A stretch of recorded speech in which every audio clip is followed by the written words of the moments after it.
नमस्कार बच्चों, कक्षा 8 का चैप्टर नंबर 4 अपनी कर रहे थे, जिसके अंदर हमने फसलों के प्रकार और जो फसलें हैं उसमें जीवन निर्वाह कृषि के बारे में पढ़ा था। अब इसमें क्या है, वाणिज्यिक कृषि के बारे में पढ़ेंगे। जीवन निर्वाह कृषि के बारे में हमने पढ़ा था कि किस प्रकार से उस कृषि में पूंजी कम, श्रम ज़्यादा लगता है, पारिवारिक ज़रूरतों को पूरा करने हेतु वह कृषि की जाती है। उसी के आधार पर क्या है, उसका जो सेकंड पार्ट है कृषि के प्रकारों का, वो है वाणिज्यिक कृषि, जिसके अंतर्गत क्या है, हमने इसका इंट्रोडक्शन पढ़ा था पिछली वीडियो में कि इसमें पूंजी का निवेश ज़्यादा होता है, श्रम की बजाय ज़्यादातर कार्य किससे होता है, मशीनों से करवाया जाता है, मशीनीकृत कार्य होता है। तो अभी देखते हैं वाणिज्यिक कृषि के प्रकार। सबसे पहले क्या है, अनाज,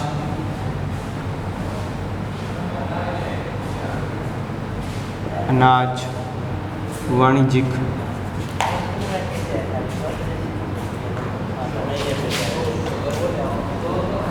कृषि के बारे में पढ़ेंगे अपने।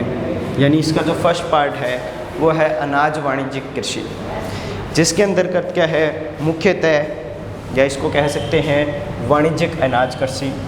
इसके अंतर्गत क्या है, मुख्यतः पूंजी निवेश बहुत ज़्यादा होता है।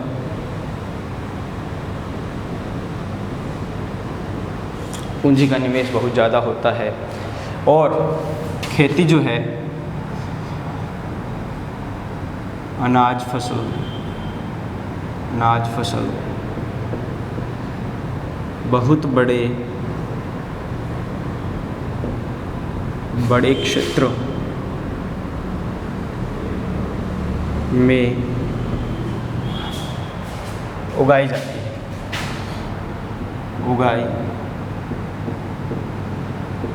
जाती है। इससे क्या है, विशेषता क्या निकल के आती है कि जो खेतों की जोत होती है, जोत का आकार बड़ा होता है। जिस प्रकार से जीवन निर्वाह कृषि में हमने पढ़ा था कि जोत का आकार क्या होता है, छोटा होता है, पूंजी का निवेश कम होता है।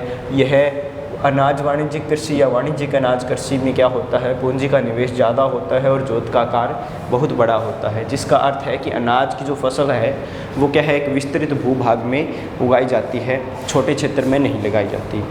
नेक्स्ट इसके बारे में बात करें तो इसका जो मुख्य क्षेत्र है, मुख्य क्षेत्र जो है इसका, वह शीतोष्ण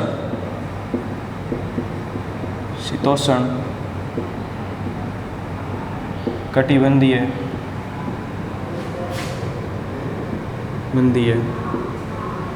क्षेत्रों में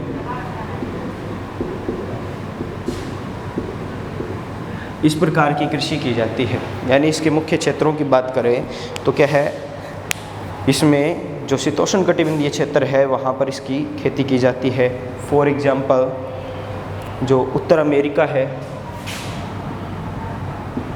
उत्तर अमेरिका, यूरोपीय क्षेत्र,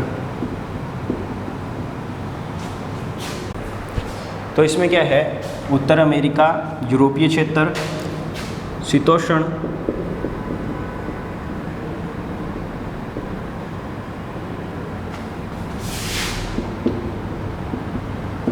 एशियाई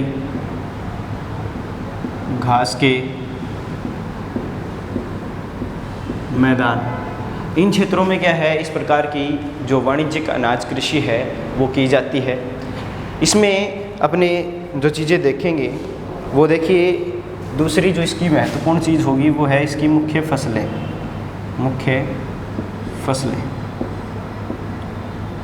यानी इन टॉपिक्स को याद करने के लिए क्या है, इस प्रकार से इनको डिवाइड करके इनकी जो इम्पोर्टेंट चीज़ें हैं वो अपने एक साइड लिख लेंगे। जिससे हमने क्या है, इसके बारे में अलग से लिख लिया कि पूंजी का निवेश क्या है, ज़्यादा होता है, जोत का आकार क्या होता है, बड़ा होता है। उसी प्रकार से क्या है, इसके जो मुख्य क्षेत्र थे उनके बारे में हमने लिख लिया। अभी बात करते हैं इसकी मुख्य फसलों के बारे में। तो इसकी दो ही मुख्य फसलें हैं, एक तो गेहूँ और दूसरी मक्का। क्योंकि अगर अपने इसके जो उत्पादन के क्षेत्र हैं उनको देखते हैं तो वहाँ क्या है, ठंड बहुत ज़्यादा है, ठीक है, जिसके कारण क्या है, वर्ष में एक ही फसल, वर्ष में एक फसल का उत्पादन हो पाता है, यानी एक साल में एक ही फसल का उत्पादन किया जा सकता है। क्योंकि जो सर्दी का समय होता है, सर्दी के समय का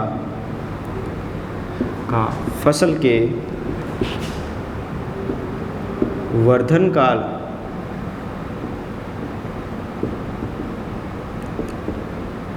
पर प्रभाव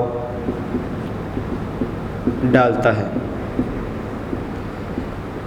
सर्दी के समय में क्या है, फसल का जो वर्धन काल होता है, पकने की स्थिति होती है फसल की, वो नहीं हो पाती है, जिसके कारण क्या है, जो यह इस प्रकार की खेती इस प्रकार के क्षेत्रों में की जाती है, जिसके कारण सिर्फ एक ही फसल वर्ष में उत्पादित की जा सकती है। जबकि हमने जो गहन निर्वाह कृषि थी उसके दौरान हमने पढ़ा था, जो उसके उत्पादक के क्षेत्र थे वहाँ 2 से 3 फसलें क्या है एक साल में उपजाई जा रही थी, ठीक है, और इसमें क्या है, एक ही। लेकिन इसमें खास नोट करने वाली बात यह है कि जो उत्पादन है, उत्पादन गहन निर्वाह कृषि से अधिक प्राप्त होता है, अधिक प्राप्त होता है। क्योंकि यहाँ क्या है, ज़्यादातर कार्य मशीनीकृत होता है और इतना ज़्यादा जो वेस्टेज है वो इस प्रकार के क्षेत्रों में नहीं होती। क्योंकि इसमें एक तो क्या है, रख रखाव या मशीनें या जो प्रौद्योगिकी है, प्रौद्योगिकी उच्च स्तरीय इस्तेमाल होती है, स्तरीय, और भंडारण की सुव्यवस्था होती है, अच्छी व्यवस्था होती है, जिसके कारण क्या है, यहाँ उत्पादन अधिक रहता है। तो यह रहा अपना वाणिज्यिक अनाज कृषि, जिसके मुख्य क्षेत्र, मुख्य फसलें और किस प्रकार से सर्दी के समय में ये प्राप्त नहीं हो सकती या वर्ष में एक ही बार उत्पादन किया जा सकता है। तो ये चीज़ें हमने इसके बारे में पढ़ ली है। नेक्स्ट जो अपना पॉइंट चलेगा इसका, वह है मिश्रित कृषि, जिसको अपने क्या है यहाँ समझ लेते हैं, मिश्रित कृषि। अगर अपनी बात करते हैं मिश्रित कृषि की, तो मिश्रित कृषि में मुख्यतः इसका अर्थ क्या हो गया, फसलें, ठीक है, जिनमें अनाज तथा पशुओं हेतु चारा क्या है। इसकी पहली जो बात है उसमें क्या है कि जो मिश्रित कृषि है उसकी व्यवस्था क्या रहती है कि एक तो उसमें 2 प्रकार की फसलें उत्पादन किया जाता है, जिसमें एक फसल मुख्यतः अनाज की फसल होती है जो किसान अपने लिए, स्वयं के परिवार के लिए उत्पादित करते हैं, और दूसरी फसल होती है चारे के रूप में। वो चारा जो है वो पशुपालन वाले करने के लिए उन पशुओं के लिए काम में लिया जाता है। यानी फर्स्ट पार्ट क्या है इसका, मिश्रित कृषि, अनाज प्लस चारा प्लस पशुपालन। इसमें ये 3 कार्य किए जाते हैं कि अनाज की फसलें प्राप्त की जाती हैं, चारा और पशुपालन। इसी के कारण इसको क्या बोलते हैं, मिश्रित कृषि बोलते हैं। और यह भी क्या है, एक प्रकार की आधुनिकता अपनाए हुए चीज़ों की कृषि है। इसका जो इस प्रकार की कृषि की जाती है उसके जो मुख्य क्षेत्र है, छोटा सा पॉइंट है यह, इसके मुख्य क्षेत्र जो हैं वह ऐसे क्षेत्र हैं जहाँ पर क्या है, जो फसलें हैं वो ज़्यादा अधिक मात्रा में उत्पादन नहीं की जा सकती, इसीलिए किसान क्या है अपने जीवन निर्वाह हेतु साथ साथ क्या है पशुपालन का कार्य भी करते हैं। तो देखते हैं इसके मुख्य क्षेत्र कौन कौन से हैं। यूरोप है, पूर्वी संयुक्त राज्य अमेरिका,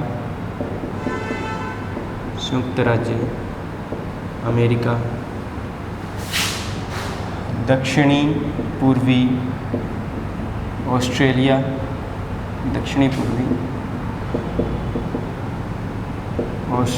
इसका मुख्य क्षेत्र है। अब देखिए एक चीज़ बता देता हूँ मैं आपको, जो ऑस्ट्रेलिया है उसका यही क्षेत्र दक्षिणी पूर्वी भाग ही क्या है फसल वगैरह उत्पादन के लिए उपयोगी है। बाकी क्षेत्र लगभग क्या है समुद्र तटीय है, लेकिन साथ ही साथ क्या है वहाँ पर रेतीले पठार पाए जाते हैं, तो जिसके कारण क्या है यह उपयोगी क्षेत्र नहीं रहता फसलों वगैरह के लिए।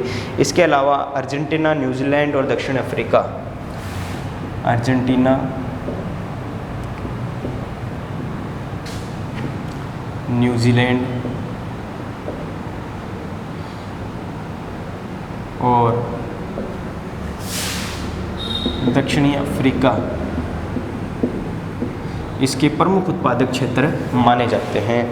ठीक है, तो इसके बाद अपने चलते हैं जो थर्ड इम्पोर्टेंट अपनी है वाणिज्यिक कृषि का जो तीसरा भाग है उसके बारे में पढ़ते हैं। तीसरा भाग है रोपण कृषि।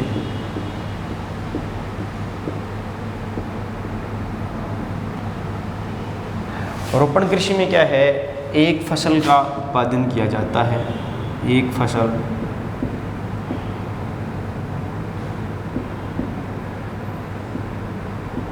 का उत्पादन किया जाता है, जिसमें क्या है मुख्यतः ऐसी फसलें रहती हैं जो वाणिज्यिक रूप से व्यापारिक दृष्टि से क्या हो महत्वपूर्ण हो, जिनका मूल्य पूरे विश्व भर में क्या हो बहुत बहुमूल्य वस्तु के रूप में वह जानी जाती हो। इसमें जो मुख्य फसलें रहेंगी वह देखिए, मुख्य फसलें चाय, कहवा, रबड़, काजू। मुख्य फसलों में क्या है, चाय, कहवा या कॉफ़ी कह सकते हो आप, कहवा कॉफ़ी एक ही बात है, काजू, रबड़ या फिर केला या कपास या इसी प्रकार की कुछ फसलें जो वाणिज्यिक दृष्टि से क्या हो बहुत ज़्यादा उपयोगी हो, उनका क्या है एकल रूप से उनका उत्पादन किया जाता है रोपण कृषि में, जिसके लिए अलग अलग जलवायुविक स्थितियों के अनुसार अलग अलग क्षेत्रों में क्या है इनमें से किसी अलग अलग फसलों की क्या है खेती की जाती है। इसके अलावा वो फसलें और बचाती हैं, जैसे मान लीजिए एग्जाम्पल के लिए अपने जूट ले लेते हैं, यह भी वाणिज्यिक दृष्टि से बहुत ज़्यादा उपयोगी है। तो जो वाणिज्यिक दृष्टि से उपयोगी फसलें हैं वो क्या है रोपण कृषि के द्वारा एकल फसल के उत्पादन के रूप में प्राप्त की जाती है, क्योंकि यह व्यापारिक रूप से महत्वपूर्ण होती है। अब इसमें क्या है, बड़े स्तर पर श्रम व पूंजी निवेश होता है, यानी इसमें क्या है कार्य कह सकते हैं मशीनीकृत हो सकता है, कुछ चीज़ों के लिए मशीनीकृत है, लेकिन श्रम और पूंजी इन दोनों फसलों के लिए दोनों ही चीज़ें क्या है इन फसलों के लिए या इस प्रकार की कृषि के लिए बहुत ही महत्वपूर्ण होती है। इसके अलावा मुख्य क्षेत्र देखिए, मुख्य क्षेत्रों में क्या है बात करते हैं तो उपोष्ण या उष्णकटिबंधीय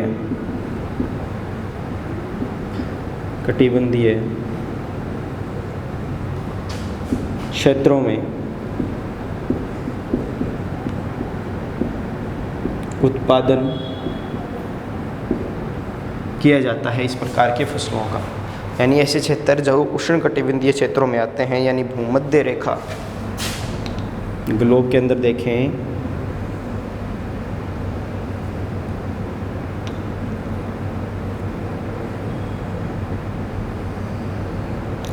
तो 0 डिग्री जो रेखा है उससे लेकर 23.5 डिग्री ऊपर की तरफ और 23.5 डिग्री नीचे की तरफ जो क्षेत्र होता है,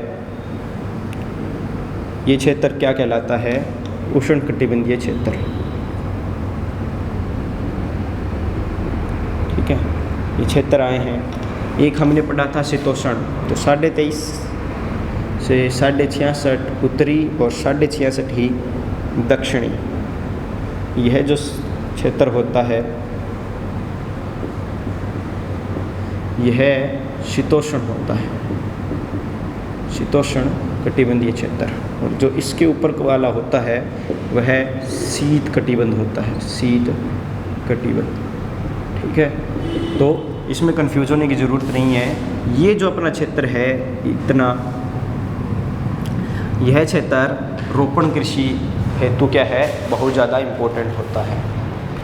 अभी अपने देखते हैं कि इसके अंदर कौन कौन से देश जो हैं वो मुख्य रूप से उत्पादक हैं किन किन फसलों के। जैसे एग्जाम्पल के तौर पर क्या है? मलेशिया, मलेशिया रबड़ की फसल का उत्पादक है अच्छा। ब्राज़ील, ब्राज़ील जो है वो कहवा का उत्पादन वहाँ अच्छा होता है, या कह सकते हो कॉफ़ी का उत्पादन वहाँ ज़्यादा होता है।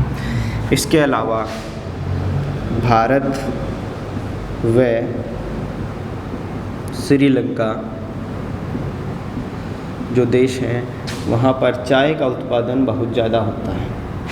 ठीक है, तो यह क्या है? इसके प्रमुख क्षेत्र हैं, मुख्य फसलें यह है। और इसमें क्या है? ज़्यादातर एकल फसल का उत्पादन होता है।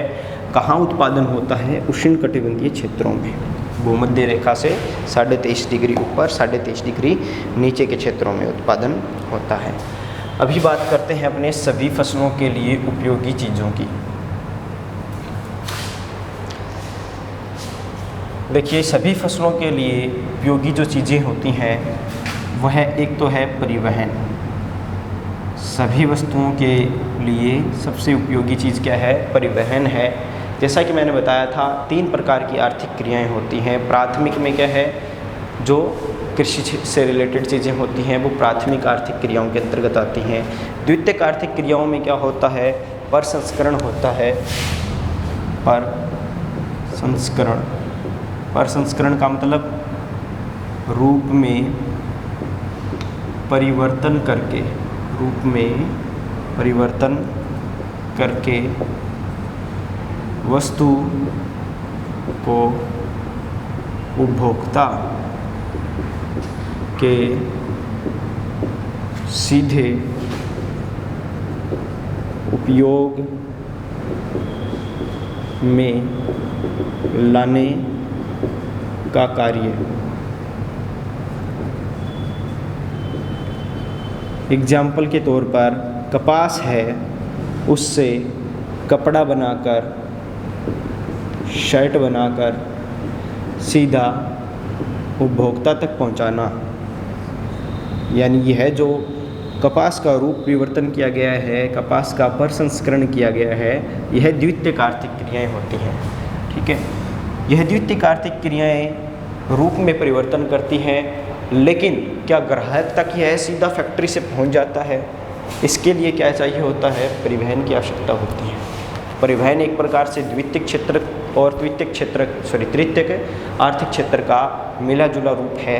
तो यह सेवा भी प्रदान करता है और मशीनीकृत है, इसके कारण क्या है? द्वितीयक क्षेत्रों में भी आता है। तो इसमें क्या होता है? परिवहन जो है वो हर एक फसल के लिए उपयोगी चीज़ है, चाहे वो किसी भी प्रकार की कृषि हो, चाहे जीवन निर्वाह कृषि हो, आदिम प्रकार की हो, उन सभी में क्या है? परिवहन आवश्यक है। ठीक है, प्रसंस्करण सभी चीज़ों का आवश्यक है, तभी वो उपयोग में आ सकती है। चाहे अपने गेहूं का उत्पादन करते हैं तो उसको भी क्या है? पिसवाना पड़ता है, तभी वो आटे के रूप में अपने काम आती है। नेक्स्ट अगर देखते हैं, परिवहन है, प्रसंस्करण है, ठीक है, और कई जो भौतिक कारक हैं उनके बारे में हमने शुरुआत में ही पढ़े थे। ठीक है, तो ये सब चीज़ें क्या है, हर एक फसल के लिए इम्पोर्टेंट है।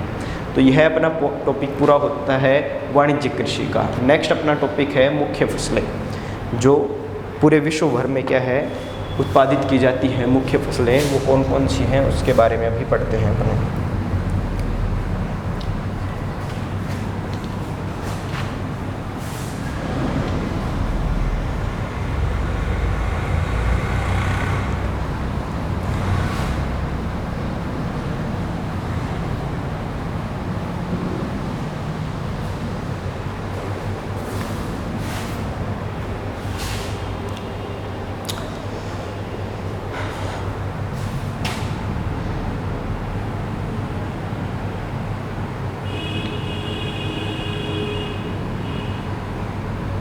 मुख्य फसलें, अब देखिए जो भी कोई भी प्रकार की फसलें हैं, अब जो जनसंख्या लगातार बढ़ती जा रही है, पॉपुलेशन लगातार बढ़ती जा रही है, उन सभी की आवश्यकताओं को पूर्ति करने के लिए जितनी भी प्रकार की फसलें हैं वो क्या है, उपयोगी है।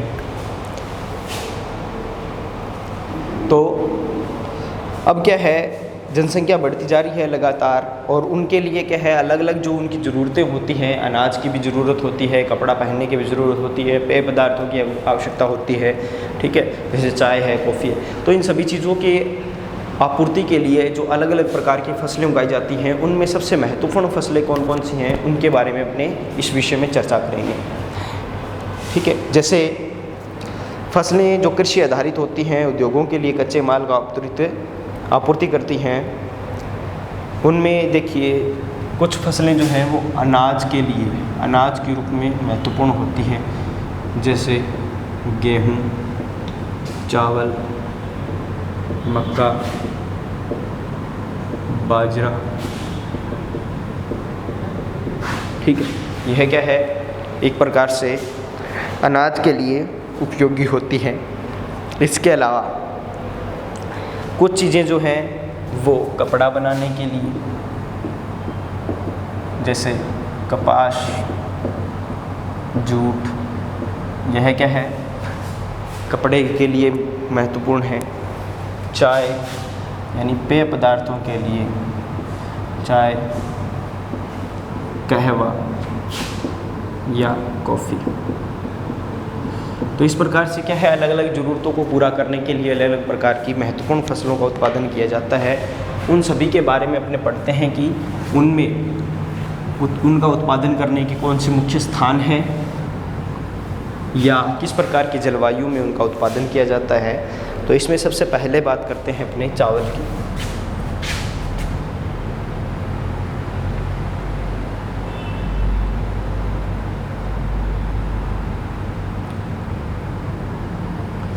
देखिए विश्व में सबसे अधिक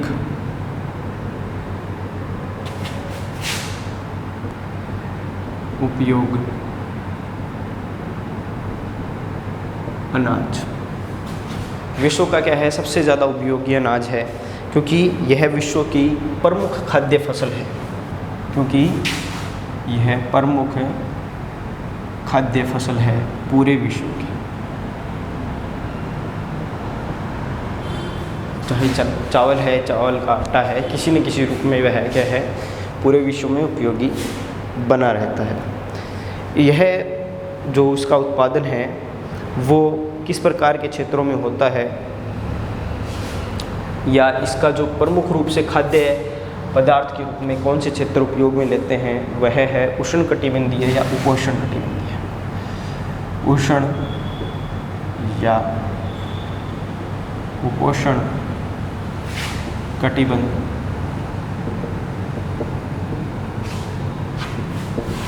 कटिबंधीय क्षेत्र अधिक उपयोग करते हैं, इसका अधिक उपभोग। जो इस प्रकार का क्षेत्र है वहाँ पर इसका मुख्य रूप से खाने की फसल के रूप में उपयोग किया जाता है। अब चावल के लिए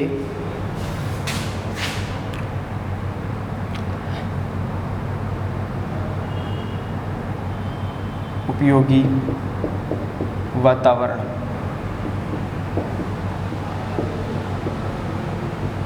उपयोगी वातावरण की अपन ने अगर बात करते हैं तो चावल के लिए क्या है, उच्च तापमान,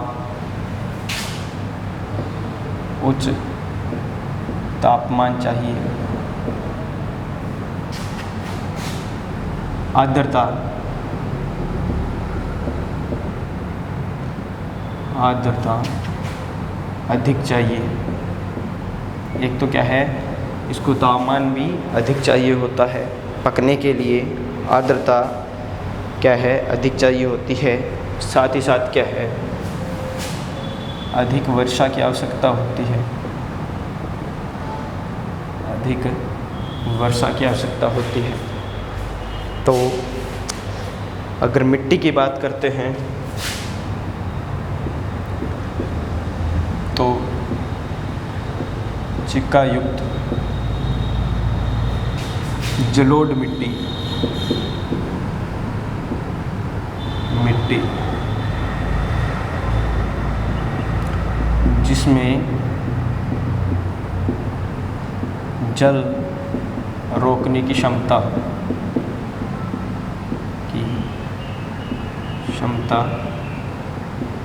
हो, मिट्टी उपयुक्त मानी जाती है।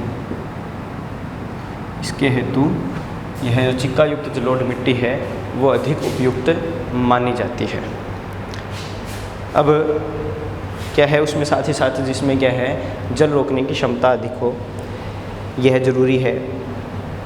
वो सर्वोत्तम ढंग से क्या है, यहाँ इस प्रकार की फसलें उत्पादन होती हैं। अब बात करते हैं प्रमुख उत्पादक। सबसे बड़ा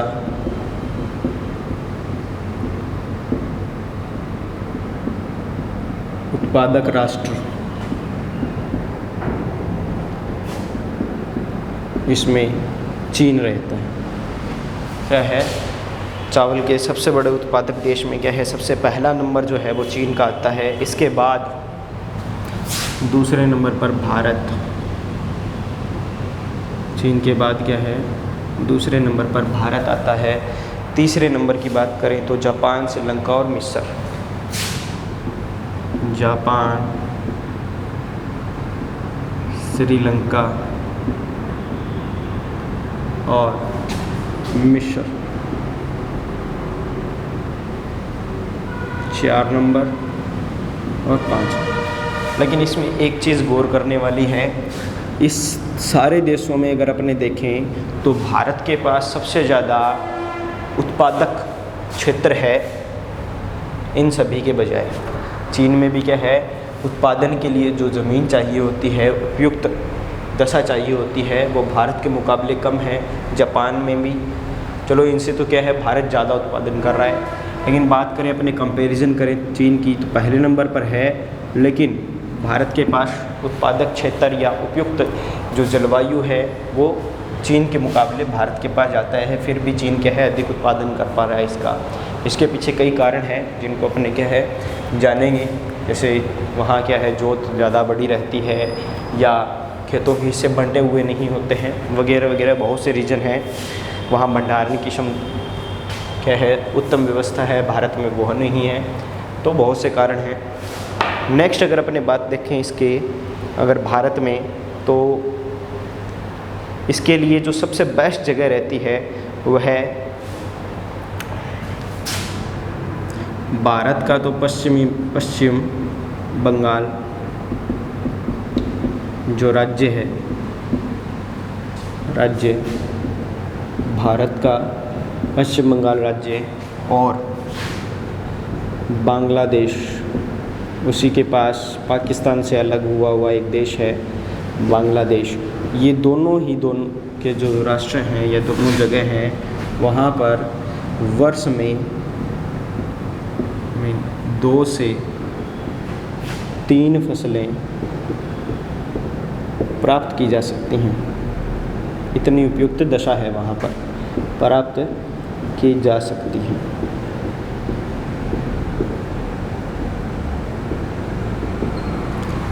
ठीक है बच्चों, तो ये दो जो क्षेत्र हैं वो सबसे उपयुक्त क्षेत्र हैं चावल के उत्पादन हेतु। नेक्स्ट अगर बात करते हैं अपने जो अगली महत्वपूर्ण फसल है वह रहेगी अपनी गेहूँ। इसका आपने समझ लिया, उष्ण या उपोष्ण कटिबंधीय क्षेत्र है, विश्व का प्रमुख खाद्य अनाज है। ठीक है, चिक्कायुक्त जलोढ़ मिट्टी इसके लिए उपयोगी होती है। इसके अलावा उच्च तापमान चाहिए, अधिक आर्द्रता और अधिक ही वर्षा चाहिए होती है, यानी किसी चीज़ की कमी नहीं होनी चाहिए। भारत, श्रीलंका, जापान और मिस्र में इसके अच्छे उत्पादक राष्ट्र हैं। सबसे पहला जो नंबर है उत्पादक राष्ट्रों में वह चीन का रहता है। नेक्स्ट अपनी फसल है गेहूँ, जिसके बारे में चर्चा करते हैं अभी। गेहूँ क्या है? द्वितीय श्रेणी का सबसे ज़्यादा खाया जाने वाला अनाज है। 2 नंबर पर चर्चा करते हैं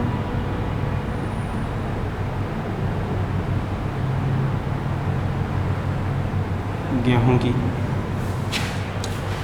अगर गेहूं की बात करें अपने, गेहूं के वर्धन काल में मध्यम तापमान व वर्षा और शस्य कर्तन के समय तेज धूप की आवश्यकता होती है, यानी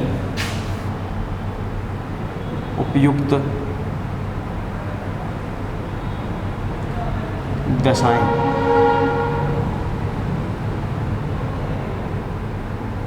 उपयुक्त दशाओं की बातें करते हैं अपने, तो क्या है, जो गेहूं का वर्धन काल होता है यानी फसल के बढ़ने का काल होता है, उसमें मध्यम तापमान,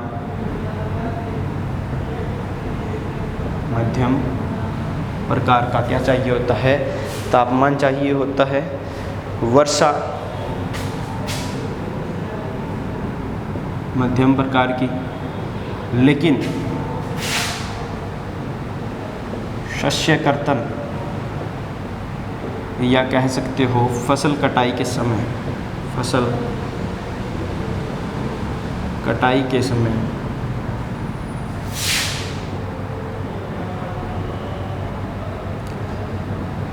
उच्च तापमान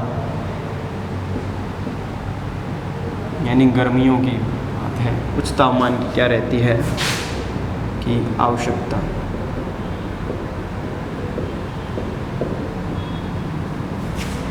इसके अंतर्गत रहती है। नेक्स्ट अगर बात करते हैं मिट्टी,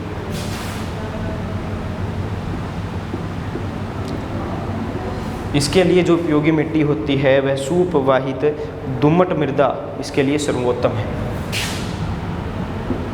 दुम्मट मृदा सुप्रवाहित होनी चाहिए।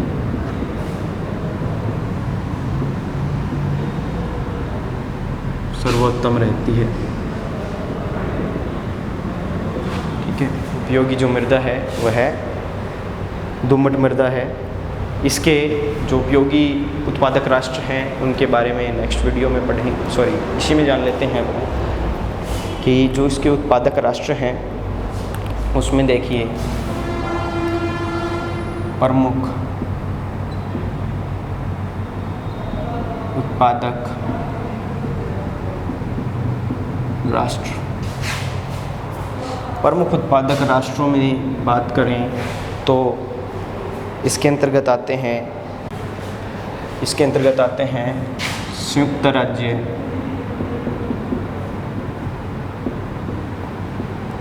अमेरिका। इसके अलावा जो कनाडा है, अर्जेंटीना, रूस, कनाडा, अर्जेंटीना,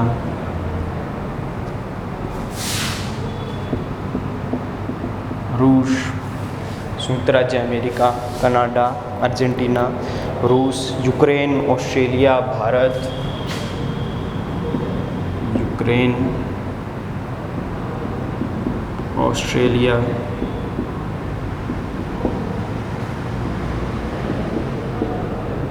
भारत। इसकी क्या है, उत्पादक क्षेत्र हैं मुख्य रूप से नोट जो बात है वह यह रहेगी कि भारत में यह शीत ऋतु में उगाई जाती है। भारत में यह शीत ऋतु में इसका उत्पादन किया जाता है। तो धन्यवाद, बाकी का नेक्स्ट वीडियो में देखेंगे।